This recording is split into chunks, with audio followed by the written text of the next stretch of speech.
नमस्कार दोस्तों, स्वागत है आपका भोजपुरी नाव में। वीडियो में बात करने वाले हैं दोस्तों निरहुआ की अपकमिंग भोजपुरी फिल्म के बारे में, जिसके बारे में दोस्तों एक धमाकेदार न्यूज़ निकल कर सामने आई। आपको बताएं दोस्तों कि निरहुआ की अपकमिंग भोजपुरी फिल्म आई हम बाराती बारात लेके का जब दोस्तों फर्स्ट लुक रिलीज़ किया गया था तो धमाका हुआ था। कई लोगों ने इस फर्स्ट लुक को शेयर किया था और अब दोस्तों धमाकेदार खबर आपके लिए ये हम लेकर आए हैं कि इस भोजपुरी फिल्म का जो टीज़र है, जी हाँ ऑफिशियल टीज़र है, वो रिलीज़ होने को तैयार हो चुका है। आपको बता दें कि यशी फिल्म्स के यूट्यूब चैनल पर सुबह 6 बजे 18 अप्रैल को यानी कि संडे को आने वाले रविवार को दोस्तों निरहुआ की अपकमिंग भोजपुरी फिल्म आई हम बाराती बारात लेकर का ऑफिशियल टीज़र जो है वो रिलीज़ कर दिया जाएगा। बहुत बड़ी खबर है दोस्तों, क्योंकि निरहुआ की इस भोजपुरी फिल्म आई हम बाराती बारात लेकर का जो फर्स्ट लुक निकल कर सामने आया था उसने इतनी ज़्यादा एक्साइटमेंट पैदा कर दी है इस भोजपुरी फिल्म को लेकर, और अब फाइनली इसका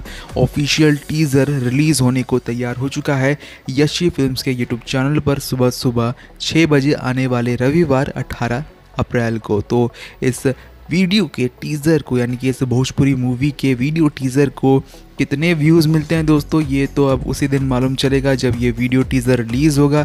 अब देखना ये होगा दोस्तों कि क्या धमाका होता है, किस टाइप का किरदार होता है। टीज़र रिलीज़ हो रहा है तो कुछ झलकी हमें मिलेगी, ट्रेलर में कुछ और थोड़ा क्लैरिटी आएगा इस भोजपुरी फिल्म के बारे में, और जब ये भोजपुरी पर्दे पर लगेगी तो सारी बातें क्लियर हो ही जाएगी। बहरहाल बेसब्री से इंतज़ार है इस भोजपुरी फिल्म के टीज़र का, जो कि 18 अप्रैल यशी फिल्म्स के यूट्यूब चैनल पर सुबह 6 बजे रिलीज़ हो जाएगा। आप कितने ज़्यादा एक्साइटेड दोस्तों निरहुआ की इस ऑफिशियल भोजपुरी फिल्म के ऑफिशियल टीज़र के लिए? कमेंट सेक्शन में ज़रूर लिख कर बताएं। वीडियो को ज़्यादा से ज़्यादा शेयर करें, जल्द से जल्द हमारे 20,000 सब्सक्राइबर्स कंप्लीट करवाने में मदद करें। मिलते हैं आपसे दूसरे वीडियो में, तब तक के लिए देखते रहें भोजपुरी नाव।